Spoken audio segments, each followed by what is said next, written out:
But I still don't understand why we can't grow our sub count. It's been 6 months. We're cute and heavy metal and horror. Who doesn't want to watch that? My employers have a keen interest in this property in particular. They think it's a unique location. They sent somebody out here a few years ago to close the place.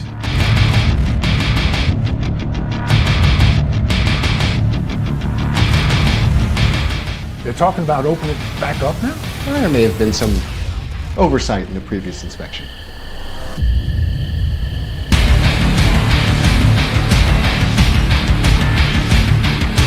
Let me take a picture of you. Right now? It'll be good for the podcast. Here, let me get that headset behind you. So there was just a person in the graveyard with us last night. Stacy, this is a ghost. You're trying to commune with the dead. I'm not seeing shit, Stacy. Shit's happening to me. I'm starting to think that Lillian and I are being haunted. It's starting to feel just like the band all over again. You want to explain to me what we just did? There's something going on in that graveyard. I've warned you over and over again, and you still wouldn't stay the hell away from here. I need to know if what I'm seeing is real or not.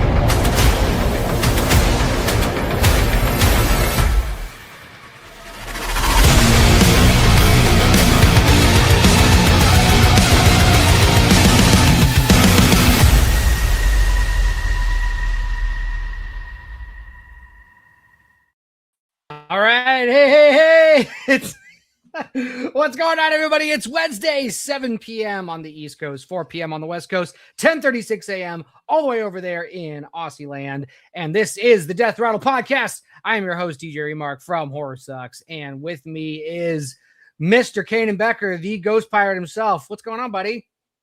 What's up, man? That was not meant at you, audience. That was at DJ, and he knows why. We were in a heated discussion, and then we were like, "We got to go live." That's why we were late. Yeah, that's why we were late. But anyway, so how are you otherwise? I'm good. Fucking sore. Like I've been working out like crazy. Like I can't show you because you can't really tell from me sitting in this chair, but like I've put on so much muscle, it's crazy. Nice, man. What have you been doing? Just a lot of weights.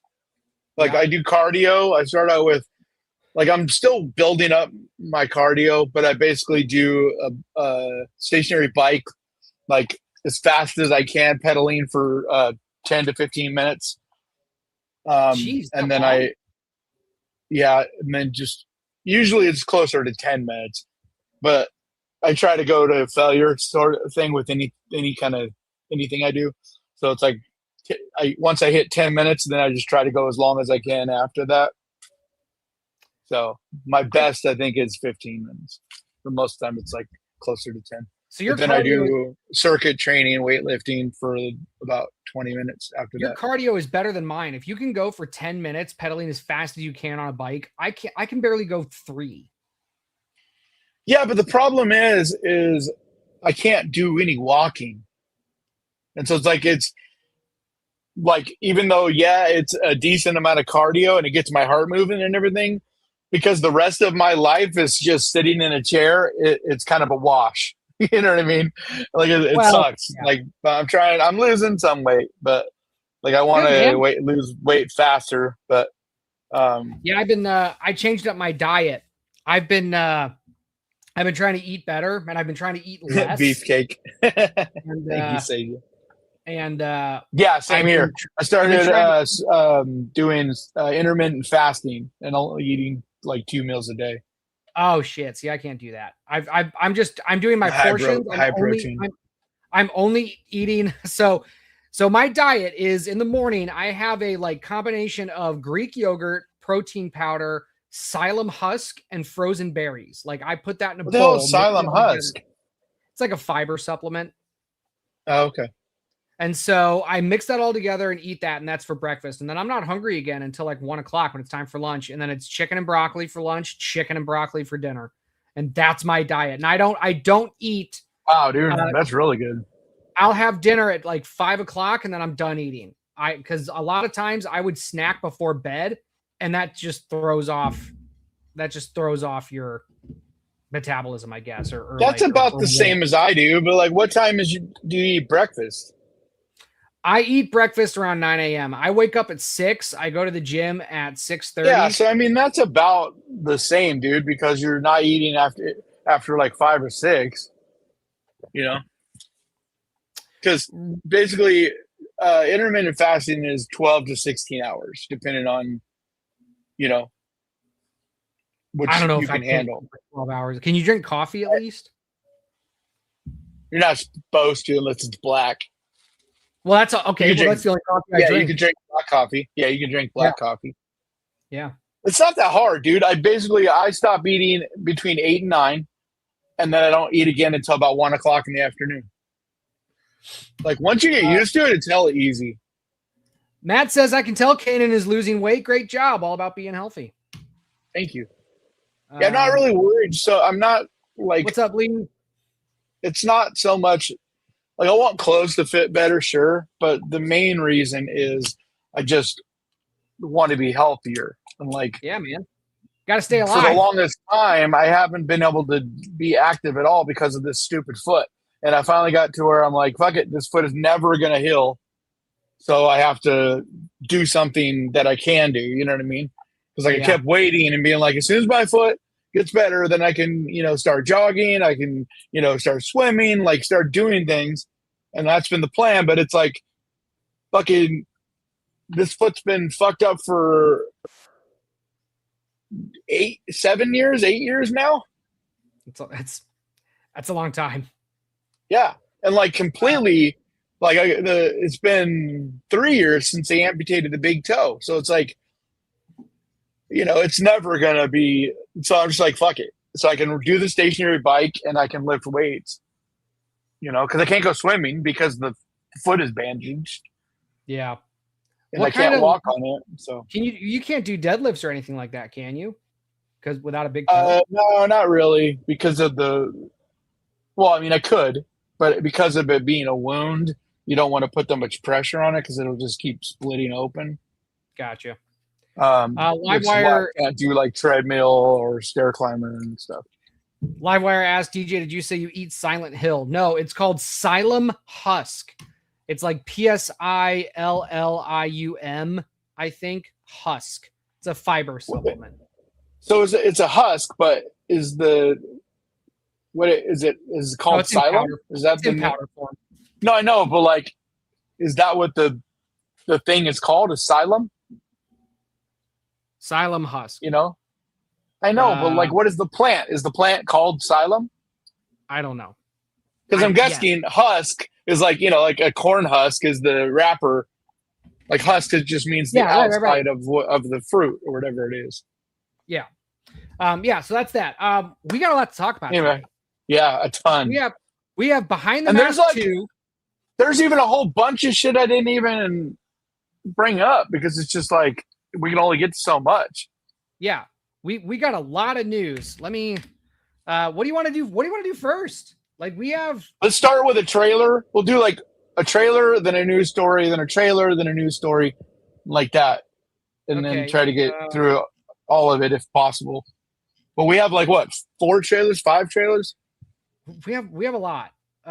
Which trailer do you want to do first? And then tomorrow, the trailer for Evil Dead Burn is supposed to come out. Somebody was just commenting on one of our shorts about that. So whoever that was, if you're watching, that's when the trailer's coming out. Supposedly it's coming out, and I don't know if it's only going to be in theaters. Like a couple movies have been doing that because it's supposed to be one of the trailers when you go see The Mummy tomorrow. Well, I'm not going to see that, so I am. Well, you can tell me how it is. I will. If you tell me it's worth watching, then I feel like I already know exactly what it's going to be. You know, it's going to be a Blumhouse horror movie where it's going to be like, you know, I think this will be one of the better ones though. So like, I think there'll be something, you know, some elements that are cool because of it being Lee Cronin. But I just think that there's going to be a lot of cheesy, dumb shit in it too. what trailer do you want to watch first? Let's start with Ice Cream Man. This is Eli Roth's new movie. Okay. Oh, well, this is a teaser. Yeah. But it's like I saw it kind of like I didn't watch it, but I saw like a brief and I turned it off. And it looks sick. It looks like there's a lot packed into a little teaser. Like one of those rapid fire images kind of thing. All right. God damn it. All right. All right. Here we go. Here we go. This is Ice Cream Man. B Movie Theater says, isn't there already an Ice Cream Man? Yes. Yeah, this is directed by Eli Roth. That's awesome. Because I wasn't sure if it was because he produces a lot of movies. It's not a remake, is it? It's an original? No. Well, it's. I do know that there is an Ice Cream Man movie. It's not. Yeah, I think this is a new. It's like taking that idea and doing its own thing with it. Because it's not being called a remake, but it's also inspired, I believe, by that original classic. But I'm not sure. Yeah. But the tiny little bit of the trailer that I did see, it didn't look anything at all like the original Ice Cream Man, like the cult classic. Yeah. It's the cult classic. It's Tom Hanks's brother. Hang on real quick. Where did it go? I want to answer this question. The synopsis says an idyllic summer town descends into madness when an ice cream man serves kids sweet delights with horrifying results. Yeah, so this is not at all. Because the original classic, he's a serial killer. Basically, he kills kids. Right. This is not that. This is like, it looks like he gives kids something and they become fucked up. Okay, I can't find this question I wanted to ask. So here we go. We're going to watch it. Here we go.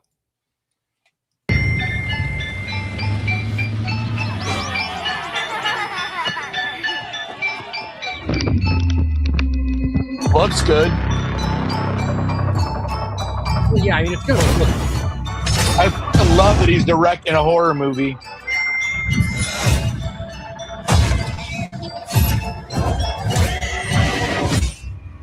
Holy shit. Holy shit. So, okay, so I see. Yeah, so I see what they're doing.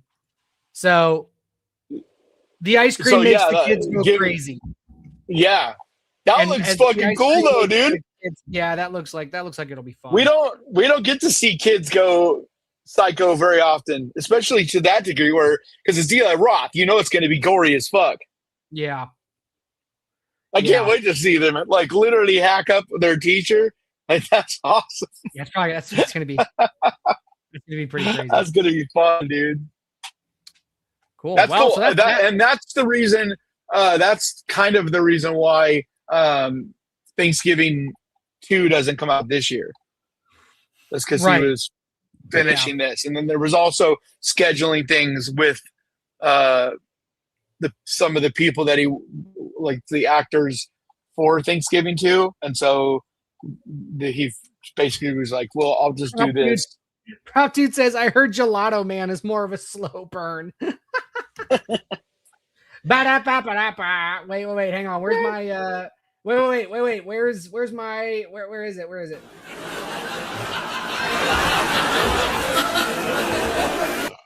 There you go. What was the comment you were looking for? I can't remember. Somebody said that Hellgate is not available in Argentina yet, and that's probably right. So sorry. On Amazon? Yeah, hopefully. Dude, did you price drop it or did they?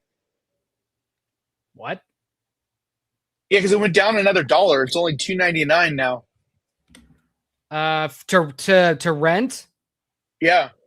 They probably dropped it. I have no control over it on Amazon.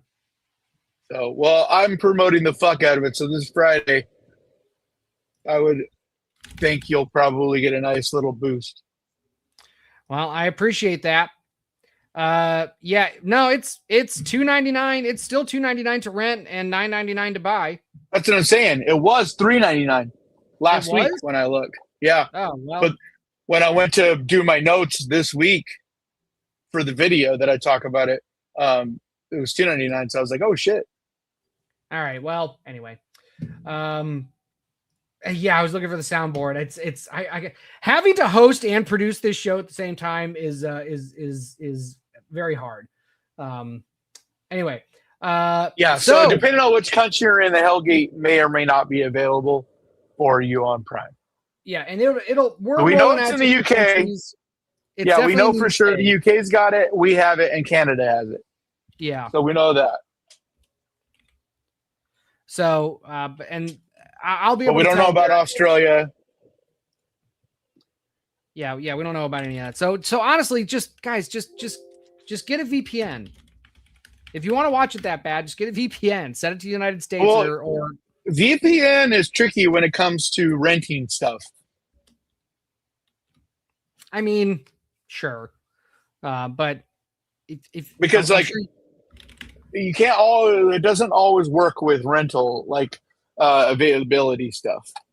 It works with stuff that is listed, but as far as you being able to rent it, if you're I don't know. I know sometimes because your information is attached to it to be able to pay for it, it has your country as that, and so it's like locked in as that. Yeah, but I don't know. Yeah, I don't know. We'll find it soon enough. Okay. Yeah. Mr. Wonderful says, "I'll be a producer. I need something to do." All right, man. Well, send me an email. So this news I have been super stoked about. This is one of my favorite. This is one of my favorite movies. And this literally made my week, dude. Yeah.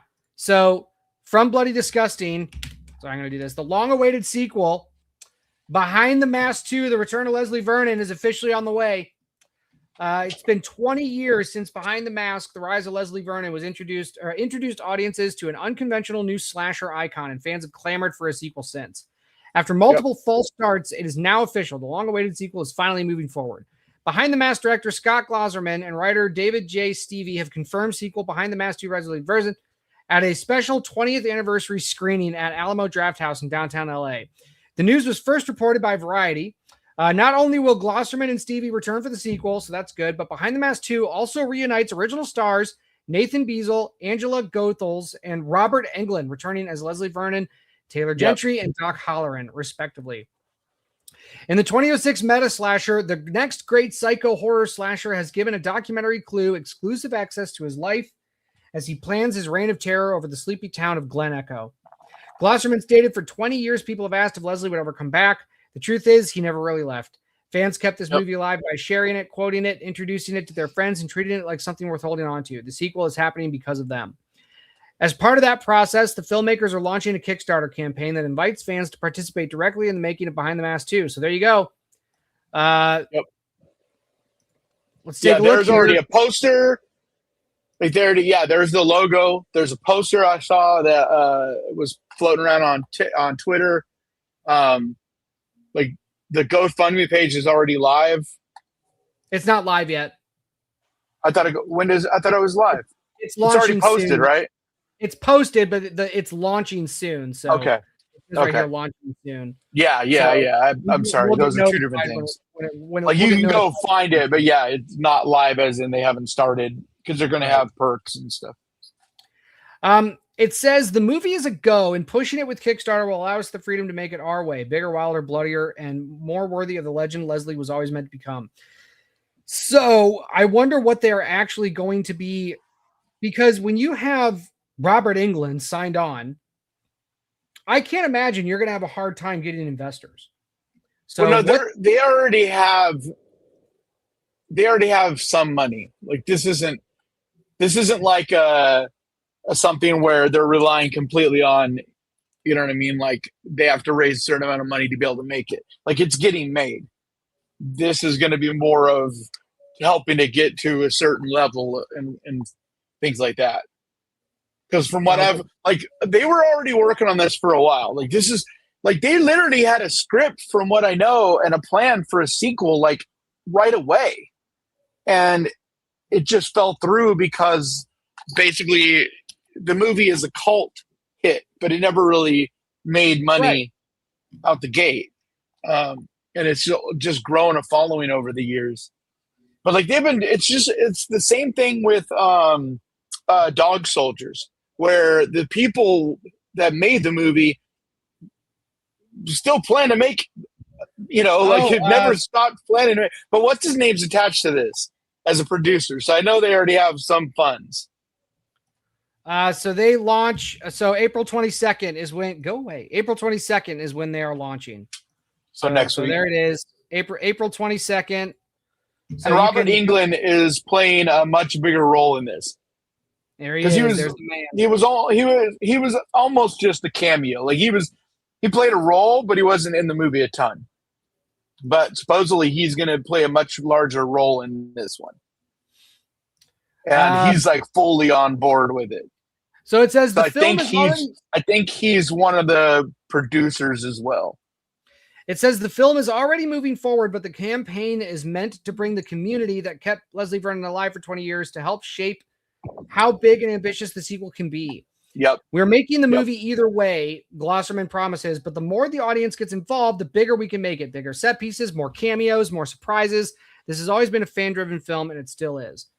It's exactly like what happened with Chris Stuckman's movie, where it was like, we have $500,000 to make this movie, and like anything we get from the fans, we can get better special effects, we can get, better this and that, and so that just, we'll be able to do Blu-ray and, you know what I mean, like all that stuff. Yeah. So it's going to be one of those, like, so get excited about it. It's not one of those, like, it's going to get pulled out from under us. Like, this is, like, I know a couple people that are supposedly producing this. I know there is money already available. All right, talk about this. We are at the point of no return. I make my appearance. But the original movie was a pretty small. Oh, you're playing the trailer from the original? This is like my Christmas. Oh, is this? I mean, a lot of this stuff is from the original, but I thought they were going to. That's all from the original. None of that's real. Yeah, I thought none of that's new footage. I thought they were going to show something. Oh, well. No, because they're all a lot older. I forget his name, but the guy that plays Leslie Vernon, I met him a couple years ago, and very cool guy, but he's like considerably older, 20 years older. Yeah. He still looks great though. He's still in really good shape. Like this isn't gonna be like we're gonna see this old fat, guy playing the role again. Like he's still, looks, like he looks like he could be a badass killer. I'm just wondering if it's gonna be something like he's gonna be teaching. Because in the movie there is the older guy who's teaching him the way to be, the next great. I wonder if he's going to be. What did he call him? It was Abel? No, what it was. Ahab was the. Because Ahab is the what he calls the guy who is hunting him. Robert Englund, the role that Robert Englund played. Yeah, I gotta rewatch it. Yeah, it's been a minute. I've seen it a lot of times, but like it's been a minute. Yeah, I gotta rewatch. But like, there's names and stuff for everything. Like it's so well done. Yeah, it's a fantastic little movie, and if you haven't seen it, go watch it. Where is it streaming right now? I don't know. It was on Shudder, but I don't think it is now. Let's look. Let's do a little research. It's on Shudder. AMC Plus. Is it on Netflix? No. No. It's on Shudder, AMC Plus. Well, it's on Prime. You can buy it on Prime, but yeah, it looks like Yeah. Hoopla. If you have Hoopla, it's on Hoopla. What the hell is that? I have no idea, but I'm on justwatch.com and it's saying that's what it's saying. Okay, it's not on Shudder, so I take that back. So it's showing it on AMC Plus, but usually when it's on AMC Plus, it's also on Shudder. But in this case, it's only on AMC Plus. Unless you want to, you can't even rent it. It's not even available to rent. It's only available to buy, like on other places. But I'm guessing with this news, someone's gonna, like, I would say any day now, it'll be on like Tubi. Oh, it says is available. Or Netflix or something. Livewire says Hoopla is available for free through the library systems in some states. Oh, that's what Hoopla is? Okay. You use your library card. That's cool. Yeah. So Hoopla's maybe through the you library. can. So maybe it's available if you have the library card thing. I haven't looked into that because I'm like, I already have plenty of streaming services, but yeah, I've had a lot of people telling me lately like that there's so much free content if you do the library system thing. All right, let's get to our next trailer. All right, what's the next one you want to watch? All right, do you want to read the chat while we're looking for the next thing? Oh yeah. Just tell me what trailer. Okay. Yeah. While you're bringing it up, I'll look at the chat. Let's do Passenger because there was a trailer for Passenger if you went to see Scream and a couple other horror movies recently, but it was the only place you could see it as a sneak peek trailer. It was basically one scene. It wasn't really a trailer as much as it was like I'm guessing the cold open for the movie, but now there's an official actual trailer available for Passenger. So you haven't seen this at all, right? You don't know anything about this movie, right? Nope. Haven't seen it. Don't know what's going on. So Passenger is the new movie made by the guy that made The Autopsy of Jane Doe. Oh, nice. So I'm probably gonna like I'm this. totally fucking spacing on his name. Maybe you didn't like. You're not a big fan though of his last Andre Overdahl. You didn't really like his last movie, the Voyage of the Demeter. Oh yeah, that's true. But my biggest issue with the Voyage of the Demeter was a lot of CGI. It just didn't look good. I don't even mind CGI as much as I don't like cheap, shitty CGI. Like when it's done right, especially the way a lot of people now are, it's mixed with practical and you can't really tell the difference. I'm all on board with that kind of stuff. I hate when it's just CG and it's shitty CG. Yeah. And so like the Voyage of the Demeter was held back by that. But the story, the cast, the look of it, I thought all that was still pretty good with the Voyage of the Demeter. And then, but I mean, still, the guy did Troll Hunter, which is one of the greatest cult horror movies ever that like still not a lot of people have even seen, and The Autopsy of Jane Doe. So it's like we know he's an incredible filmmaker, and like the potential's there. And this looks much more in line with The Autopsy of Jane Doe than anything else he's done since. And you'll see when you see this trailer, you'll see what I'm talking about. Like it has a similar like atmosphere and feel to it. Well, let's take a look. I'm gonna hide chat, and here we go.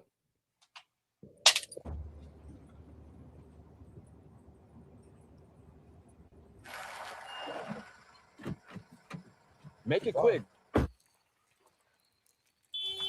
Dude, give me 1 minute. Yo. Oh, I have seen This comes out May 22nd. So you saw the in theater thing. Yeah. Because this is all it shows in the trailer that was in theaters. But now from this point forward, it's stuff that we haven't seen. Or like after this.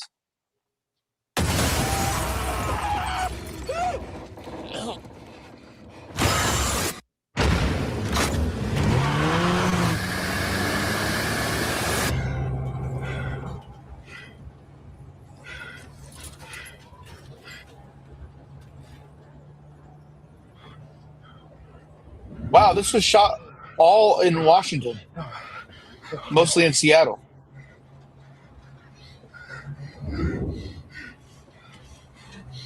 Yeah, so all of this is still what was in the thing that we saw in theaters. This is very into Mouth of Madness. Nice. Yeah. Yeah, so that got me interested.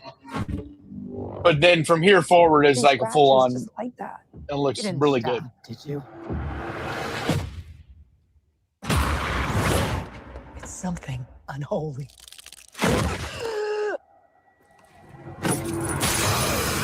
Someone's following us. Saint Christopher, protect me today. All my time. Give us your warning. Oh, that's where I saw her. Danger is near.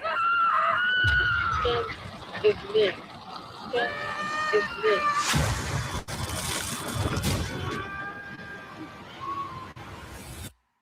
No one outruns a passenger.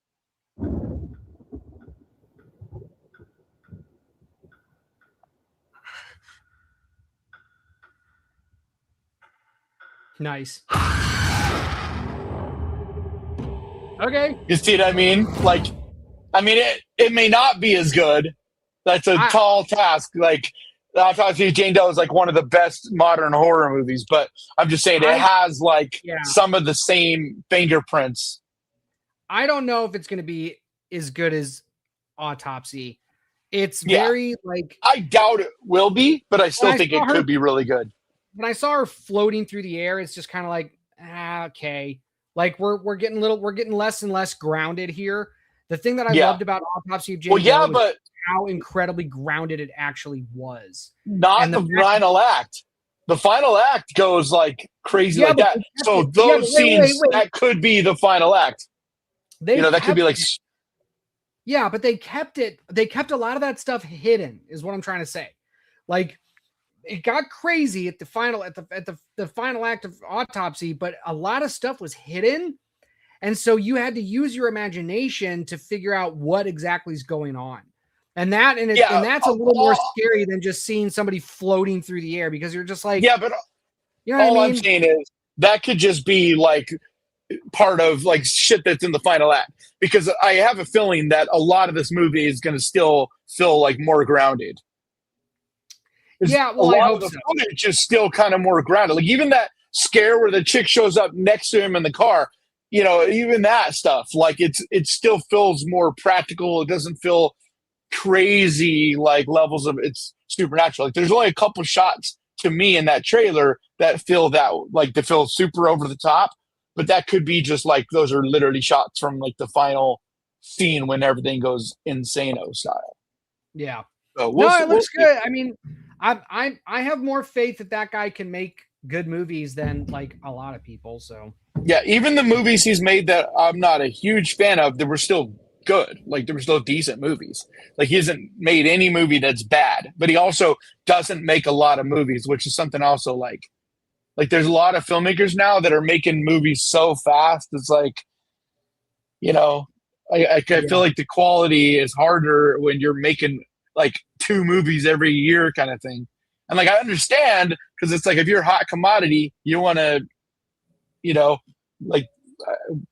what's the saying? Like get, the iron's hot. I forget the saying, but like, you know what I mean? Like you're a hot commodity. You want to take advantage of that. I get it. But some of these directors, I feel like they're just pumping stuff out so fast. It's hard to, like have a really high bar of quality. Yeah. Especially when it comes to scripts. Sorry, I'm looking for our next. Yeah, so Lulu Bell, who's the main star in this, I saw her in Voyagers, which is kind of a cheesy movie, but she was really good at it. So. All right, this is the only article that I could find for Final Destination. So I'll just read it.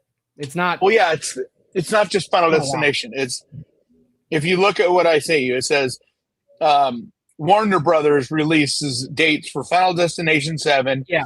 The Revenge of La Llorona, and Gladys. Right. Yeah, this one right here. Yep. Right. So this is from Bloody Disgust. He says Warner Brothers has a busy upcoming slate revealed tonight at CinemaCon. Yeah. CinemaCon. Hold on.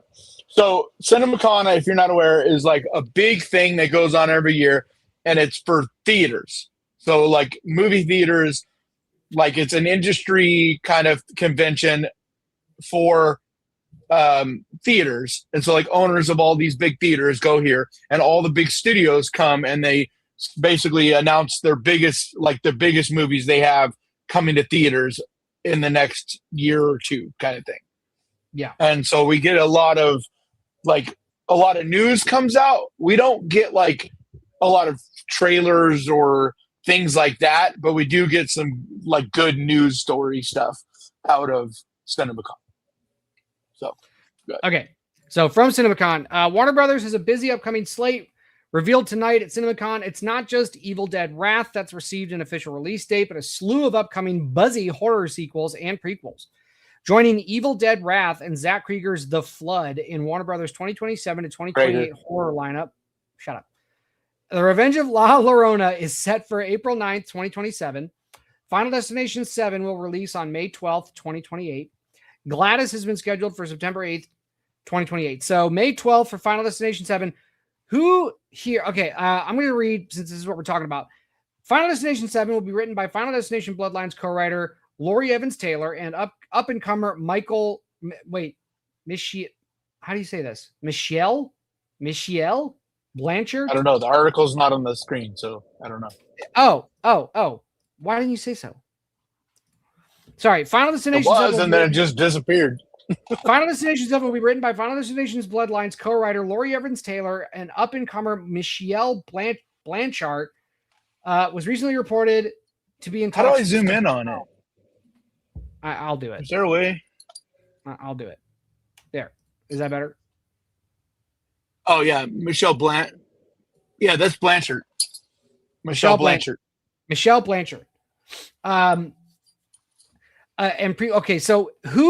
So here's the thing. Final Destination Bloodlines, a lot of fun. Yep. Had a I'm great excited time for a with sequel. it. Is this like, are we excited for this? I am, because I like that he didn't announce it for 2027. That was my worry, because they greenlit another Final Destination right away. And so my worry was they were going to do the whole Scream thing where they rush in production another one and crank it out like a year later. And the problem is you don't have time to write a good script and get a good team involved. And so like that's how we end up with garbage. And so I like that it's taking a little time, because that'll end up being 3 years, you know what I mean, from between Bloodlines and this one. I've never heard of Michelle Blanchard. No, she's new. I believe she's only done like little TV things and stuff like that. I don't think she's co-writing this. And it looks like she's directing. One of the same writers of Bloodlines. Or she's directing, right? It says Laurie, but it's being written by the Laurie same Evans writer. Taylor is writing 7, and this Michelle Blanchard is directing. Nightfall was the last thing that. Yeah. And Nightfall was okay. It was super, super micro budget. Like really, really small budget, but it was okay. It was decent. It's hard to know though from that. Like, I don't know. I don't know if this is going to be any good, but I'm always Final Destination is like Saw. I don't care if they're always amazing. You know what I mean? Like they're just supposed to be fun. And so it's like, if it comes out and it's fun, sweet. If it comes out and it's crappy, I don't care. If they're not like, it's one of those where you're not going to ruin any of the lineage sort of thing. That's what I like about a franchise like Final Destination, because each one is kind of a new thing. It's new characters. It's always new writers, directors. And so like some of them are good. Some of them are not that great, but it's fine. because like they're kind of a standalone. So it's like if it's not a good one, it's like whatever, but it doesn't do anything to affect past stuff. It's not like I Know What You Did Last Summer where you have this garbage and and you're seeing legacy characters treated like shit, or what which recently was Scream. You know what I mean? Like it doesn't feel the same to me. The one I am confused on is who the fuck asked for a La Llorona sequel? Like that movie was awful. I didn't even see the first one. Nobody liked it. Like it was so boring, dude. It's like one of the worst of it might be the worst of all of the Conjuring universe movies. I think it is the worst. It's like, why would they make a sequel to that? Like it must have made money. But like I just don't understand. Yeah. I couldn't tell you. I have no idea. And then also I like that Wrath is because originally Wrath was being announced coming out next year. And I was like, really? Like that's pretty fast. We have one coming out this year and then another Evil Dead next year. But like I like that it's pushed back now till 2028. Heather says, I thought Bloodlines ended everything. I honestly don't remember. The story is not worth remembering. None of them. Every Final Destination basically ends because everybody dies.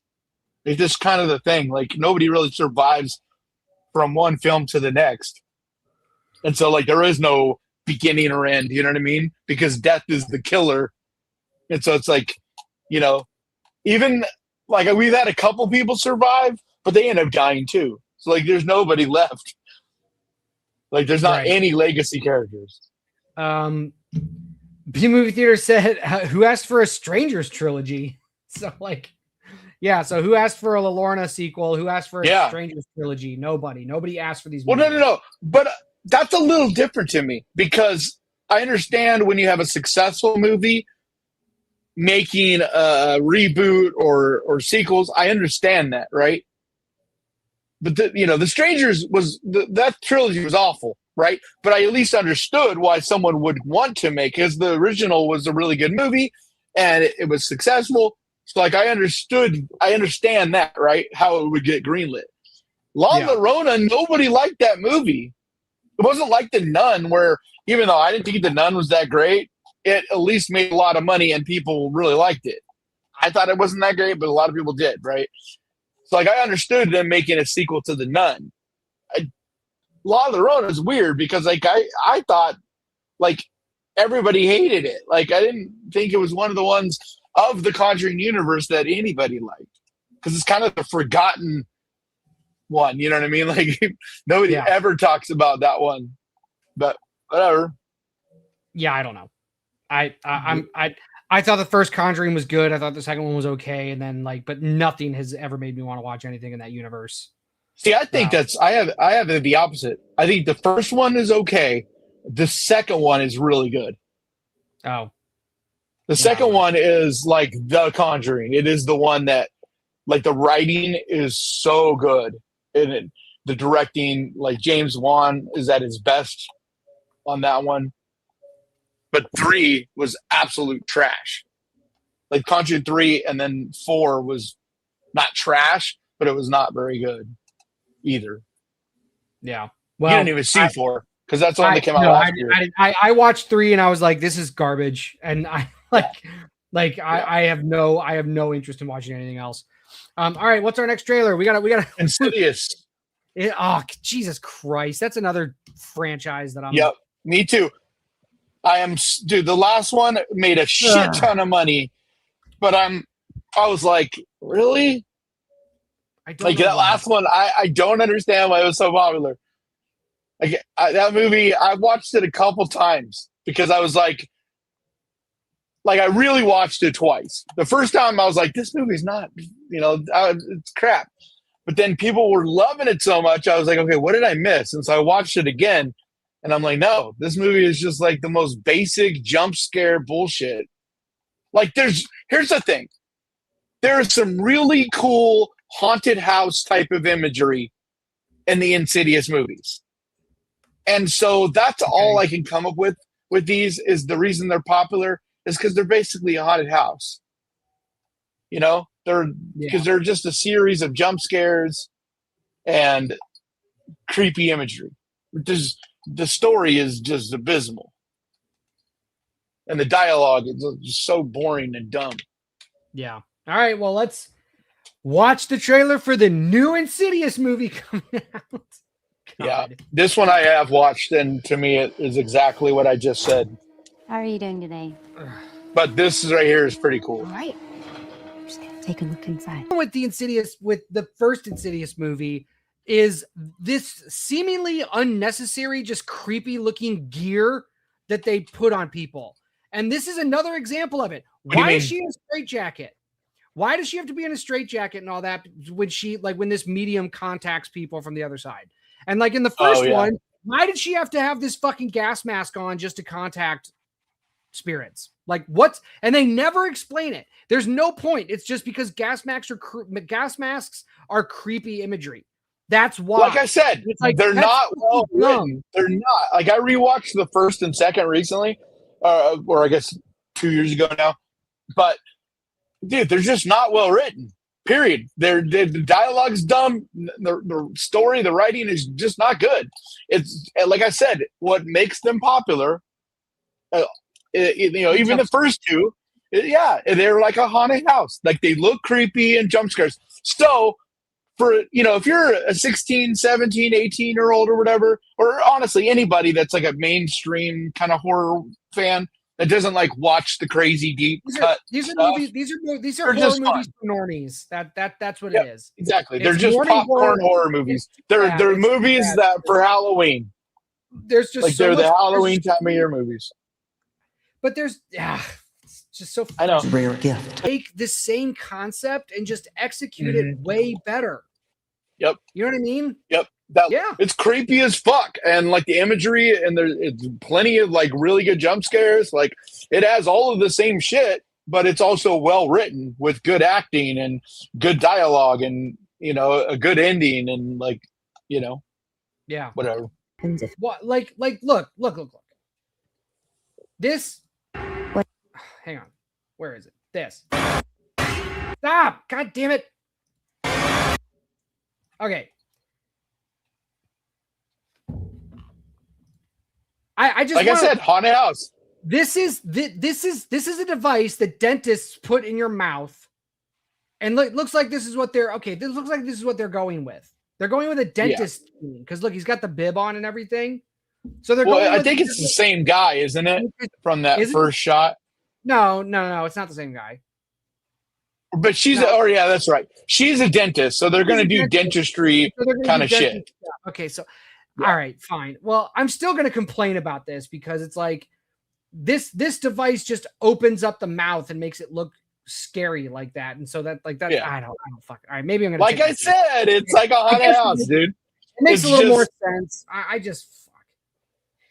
But it just I don't know. The problem I have with them is it's like they overdo the haunted house makeup, the horror, you know what I mean? Like, because sometimes, or not sometimes, like in horror, in most cases, less is more.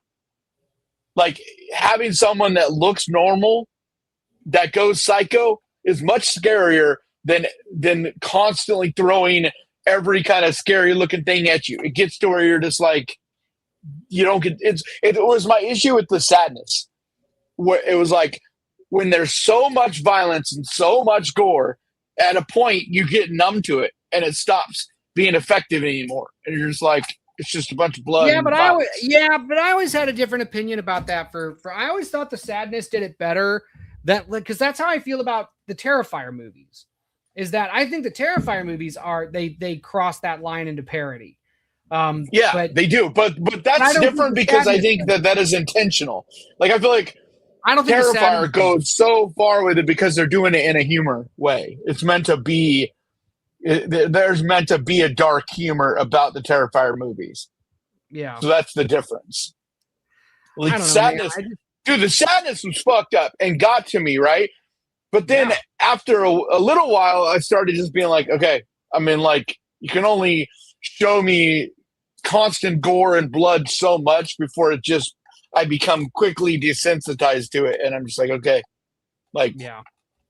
I'm just talking about as far as being scary, or you know what I mean, like I am always more scared by, like, I'm much more would rather a movie be like, as far as scary wise, a Texas Chainsaw Massacre, or the original Halloween, or you know what I mean, or Black Christmas, where there is not much blood, there isn't much, and so when there is violence and there is blood or whatever, it's much more effective than a movie that's constantly. Because I'm not saying I don't like both, and both can't be done. I'm saying, to me, what's more scary? It's just like jump scares, right? If you're throwing a jump scare every few minutes, like the Conjuring movies always try to do, or Insidious movies, they stop being as effective. Whereas the ones where there's a couple key, well-built jump scares, they're so much more, like, impactful. Right. And it's just like, because after a while, you're not even scared. Like, it's just surprising. Yeah. You know what I mean? Like, you can shout boo and surprise somebody. That doesn't mean they're scared. Yeah. And that's what all these movies, that's what it comes down to. And it's just like, nah. That's why I say all the time, like, it's been so many years since a movie scared me. And people will say, oh, but you said that a jump scare got you. And I'm like, that's not being scared. Like, being startled is not what I consider being scared. Like, it's been many, many years since a movie actually scared me. Movies will still disturb me. There's movies that'll stick with me. You know, there's still jumps that'll get me. Doesn't mean I'm scared. Like, to me, scared is a different category. And I don't think it's possible for a movie to scare me anymore. Like, it's not even, I'm pretty sure of. It's literally, I know for a fact that it's not possible for a movie to scare me anymore.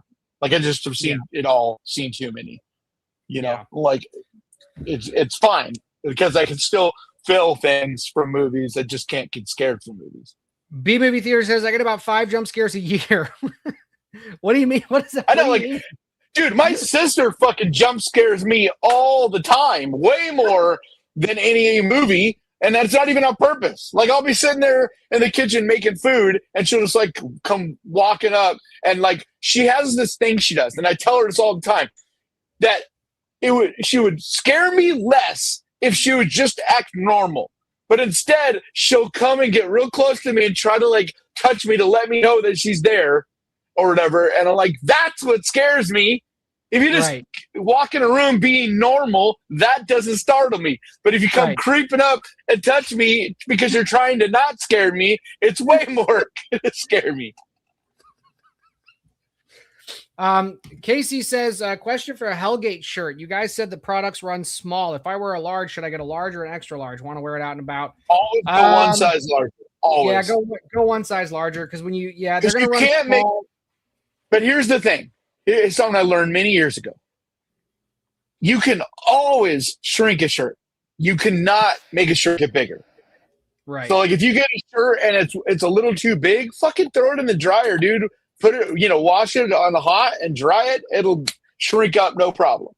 Yeah. But you can't unshrink a shirt. And a lot of these companies, anyway, this stuff always. You're going through Teesprings, right? Yeah, I'm going through Teespring. Yeah. The shirts are fairly accurate. Like, they are pretty accurate. But I still would get one size bigger. Yeah, just get one bigger. And then, like you said, you can shrink it. Unless if an extra large is, like, swimming on you, you know what I mean?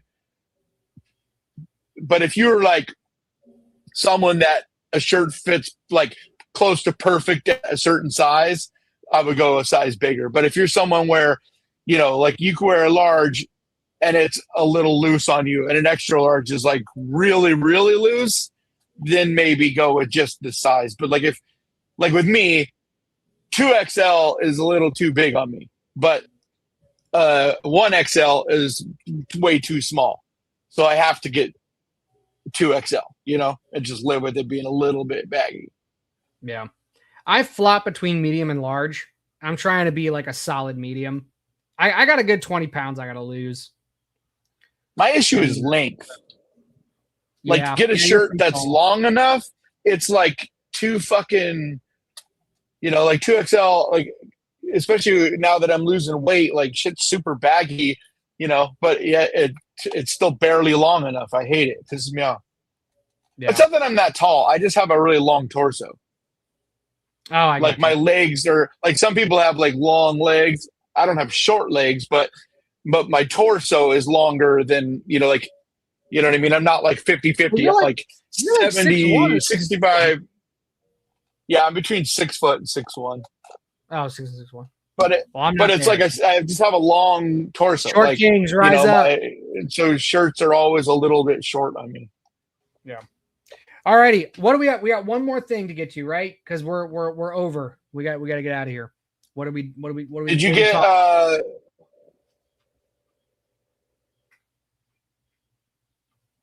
Dead air. The big another big story. We don't have to watch the Godzilla -1 because it's like literally the most teaser. Is it okay? Because I mean, you literally just see. It's like 30 seconds, I think. You just literally just see Godzilla. He looks sick, but like I don't think we need to like. Godzilla -1 was so good. I hope and they got all of the same people back, dude. And this takes off right where the last one left off. So like the guy and the woman and all that shit, like they're together in this, and like I love that.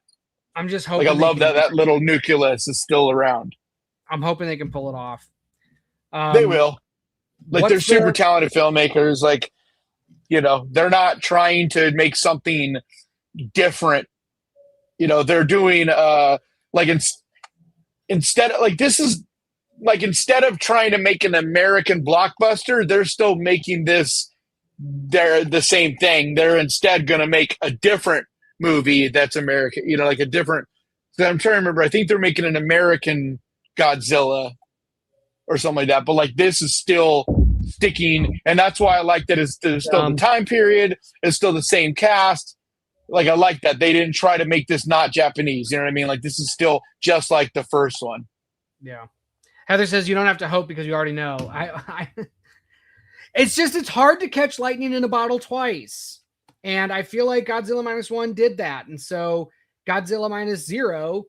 I have nothing to. You can never expect a movie to be as good. Like it is so rare that a sequel is as good as the first.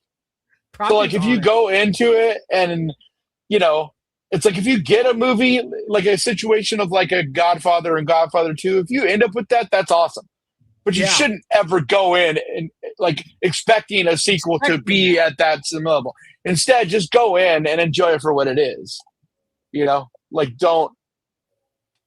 But I think it's still going to be a good movie. I don't think it'll be as good as that first one, but I think it's still going to be a good movie. It's like that's the only bar I have is like, is it still going to be good? Is it still quality? If it's still quality, I'm happy. All right. So what's this news story that we're getting to? The long legs. Oh, okay. Because this surprised me. This is the story that surprised me the most.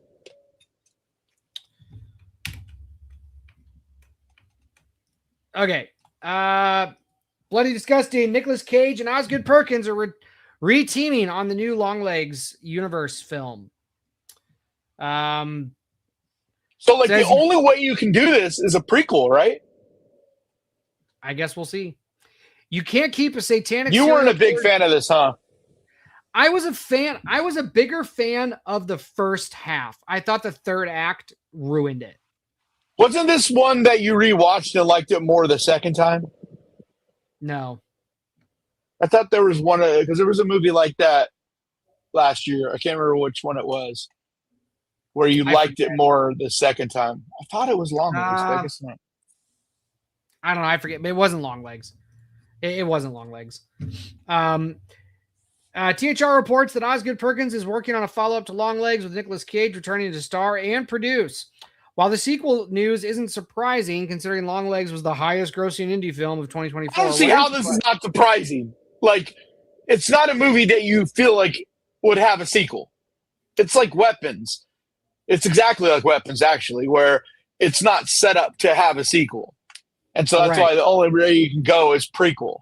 Like Weapons, the same thing. That's why Gladys doesn't surprise me, because I knew that right away, like that Zach Krager had talked about that he had ideas for Gladys for their own movie, like right away he was talking about that.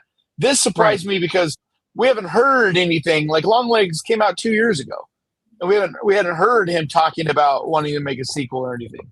Well, so here's what it says. It says, what is surprising is that the sequel is shifting from distributor Neon to Paramount Pictures. More importantly, the new Longlegs film isn't a direct sequel, but rather something set in the Longlegs universe. Naturally, that means plot details are under wraps at this time, but it's confirmed that Perkins has written a script and returned to the director's chair as well as produce. And then it talks about the Longlegs story. It's got to be like a prequel thing, because spoiler, if you haven't seen Longlegs, then turn this off. But I'm guessing everybody has seen fucking Longlegs at this point. It's been 2 years. There's a couple people that haven't seen it. Okay, well, turn off the stream for a few minutes. Come back in just just come back in a couple minutes. Because I can't talk about this without. Okay, ready? Spoiler time. How can you can't make a sequel unless you're going to say he's supernatural, Nicolas Cage. You know what I mean? Like maybe well, yeah, but I mean, unless they bring him back as like a demon that's not alive, you know what I mean? Because he's fucking dead. Yeah. So that's why I'm like, the direction I would take it is prequel. That makes sense. Because I would love to see, I actually think a better, like when I watched Longlegs, I really liked it. I was a big fan of it. It's a movie, though, that as time's gone by, I don't hold it quite as high as I did. Like, movies sometimes go in different directions for me. It's like you see it, and over time, it gets higher and higher. Like, Exit 8. I really liked Exit 8. And then, but in the week since I saw it, I like it even more. And it's like, as time goes by and I think about it, I like the movie more and more and more. Longlegs is the one that it never dropped. Like, it's not like I stopped liking it. I just don't hold it quite as high as I did out of the theater. But I feel like there's a better movie before the movie we were watching, if that makes sense. Because like all the most interesting stuff was kind of like in flashbacks and them talking about. I still have to see Exit 8. Yeah, you do really need to see it. I was looking at my calendar to see if I can watch it this week, and I don't think I'm going to be able to.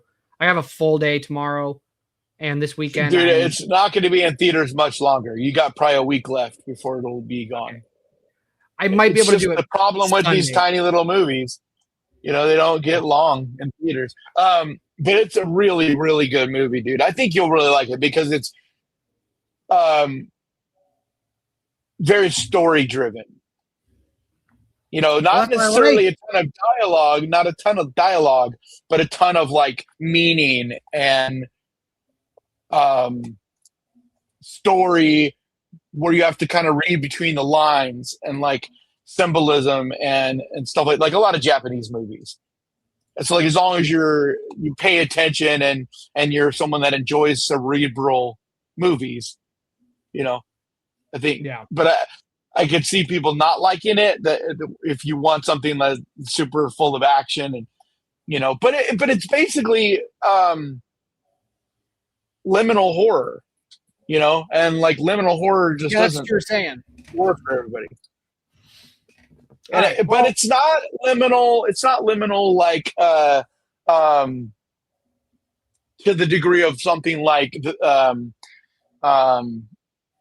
Skinamarink, where like nothing fucking happens and it's just like, yeah, like it's not like that. Like this is constantly moving, constantly going. It's just the same. Like he's caught in a time loop, and so you're like the same shit, and so you're having to really, Don't give anything away.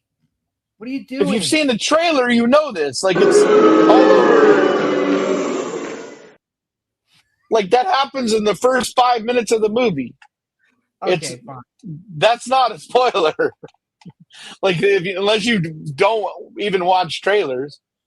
But it's all the things inside of that narrative that are the surprises and the twists and turns and all that shit. B Movie Theater says, But so, so it's very liminal where you're stuck in this, like, white room of nothing, B Movie Theater says, when Longlegs came out, everyone was saying it was the scariest movie of the year. Yeah, I think no, it's exactly the same thing that just happened with Undertone or whatever. It's not everybody saying that, and I hate that everybody does it. It's media people that are overhyping these. Okay, fine. What's that? It's a generalization. When people say everybody was saying this, it's a generalization. No, but what I'm talking about is not that he said everybody. The issue I have is that the narrative becomes that. And if you look, it wasn't actual people. It's people whose job it is to hype these movies so they make money. You got to look at who is saying this. Were YouTubers saying it? Were actual critics saying it? No. It's in the trailer. It says, like, the scariest, like Undertone. It says in the trailer, the scariest movie you'll ever hear. The marketing. If marketing tells you something and you're dumb enough to buy that, that's on you, not on the marketing. You know what it says in the Hellgate trailer? Nothing. Yeah. I hate text in trailers. It annoys me so bad. I cut it out of every clip. Yeah. Unless it's like something that's actually part of the movie. Yeah. But like text in trailers annoys the shit out of me. Like, there's no reason to have bullshit popping up on screen.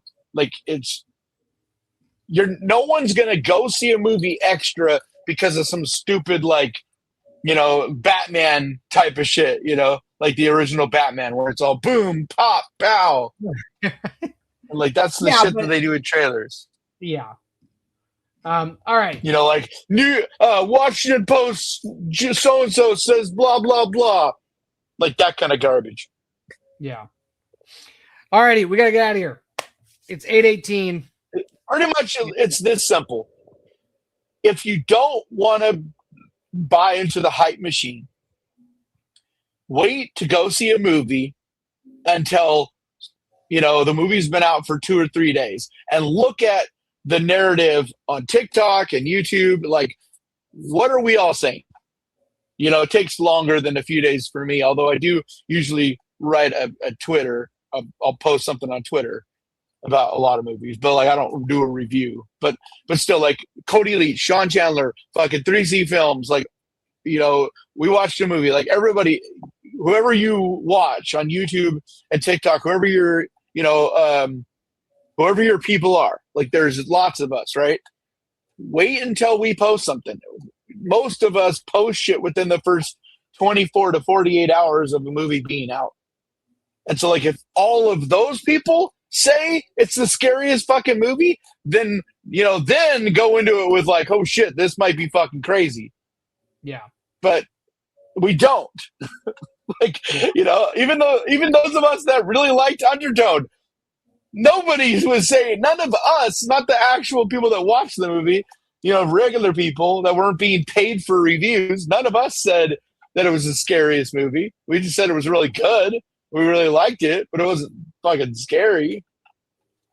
Yeah. Like, creepy, sure. Like, Undertone is very creepy. And, like, I think it's really cool because it's different. It uses sound instead of, like, the visuals and stuff. So it's got a real unique feel about it. But it's creepy. It's a creepy little indie movie. Yeah. But these companies, they need to make money, dude. Like, these tiny movies, they don't have the budget to, like, that's what people got to understand. And it sucks, but it's how it works. It's like these companies like Neon, they don't have the money like Disney. They can't, market it on a billboard and on every commercial on everywhere. Like the only way they have to get people to come and see it is to try to hype it up. And so they hire these companies, these basically, you know, social people that try to come up with a campaign, like basically a hype campaign. And so they work as like a hype man.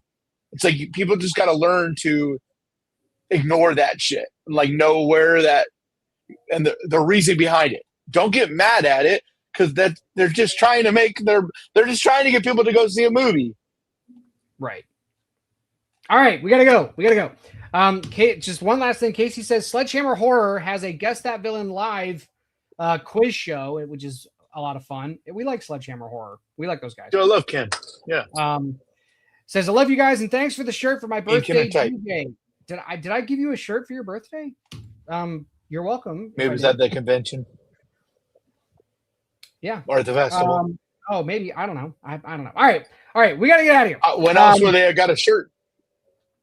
I don't know. I don't know. Mr. Wonderful says peace and boobs. Yes, peace and boobs. All right, guys. So is he doing a live right now? Is that what that was? Saying Sledgehammer's like right now doing this? I don't know. But go to Sledgehammer Horrors. I wish we could raid. We can't raid from here.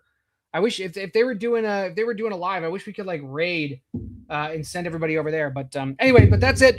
Come back out next Wednesday. You can. Right here. Yeah, they are live right now. So do a raid. Go over to Sledgehammer and tell them we sent you. Because they're live. Yeah, but usually you can raid, like you can literally send all of your viewers over to a channel, but I don't know how to do it. You have to just tell them. There's no actual way to do it. It's just you just tell them go over there. You bring up their channel on your thing. You just pop up YouTube on the screen and you say go over there and raid it. I know. I watch lots of channels that raid. There isn't a way to actually force the people to go over there. I thought there was. You just tell them. No, you just say you're doing a raid and people get on board if you do it regularly enough. And so then a bunch of people will just bounce over there. Because like, what's his name? I watch, talks about football. The Green Bay Packers and shit. Damn, I forget his name. But he does a raid every time he's live. But yeah, so go over to Sledgehammer because we're ending our live stream right now. So go over to Sledgehammer, tell them that we sent you. So it's Sledgehammer Horror. Bring up the channel so that they can. I'm doing it. Okay. But it's just Sledgehammer Horror, right? There. Yeah, and then just type raid. Yeah, type raid. Yeah, you just posted the link. So there's that. Yeah. So Sledgehammer Horror, we love those guys. Tell them that we sent you. Yeah, and then like this video, and then next Wednesday, 7 p.m. Eastern, 4 p.m. West Coast, California, 10:36 a.m. Aussie land. This is the Death Rattle Podcast. You guys are the best. We will see you. We love you guys. See you next week. Bye.